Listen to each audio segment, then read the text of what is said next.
ওয়াসওয়াসা দেওয়া শুরু করলো। কি ওয়াসওয়াসা দিল যে আমাদের পিতামাতা সেখানে চলে গেলেন? ভাবার বিষয় তো নাকি?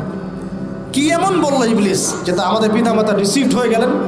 এই কথাটা আছে সূরা তাহায়। কোন সূরা?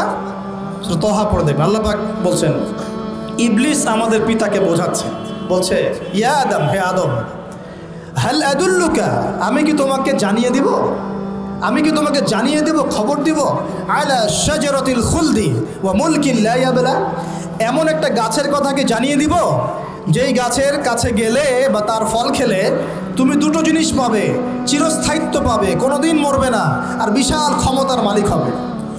অন্য আয়াতে আসছে যে তোমরা ফেরেশতা হয়ে যাবে। এই দুটো কথা। তাহলে কি প্রলোভন দিল? চিরস্থায়িত্বের প্রলোভন এবং কি অমরত্বের প্রলোভন, অমরত্ব এবং ক্ষমতা। একটু মনোযোগ দেন, এই দুনিয়াতে যারা আল্লাহর পথ থেকে বিচ্যুত হয়ে গেছে বেশিরভাগ এই দুটার ফাঁদে পড়েছে।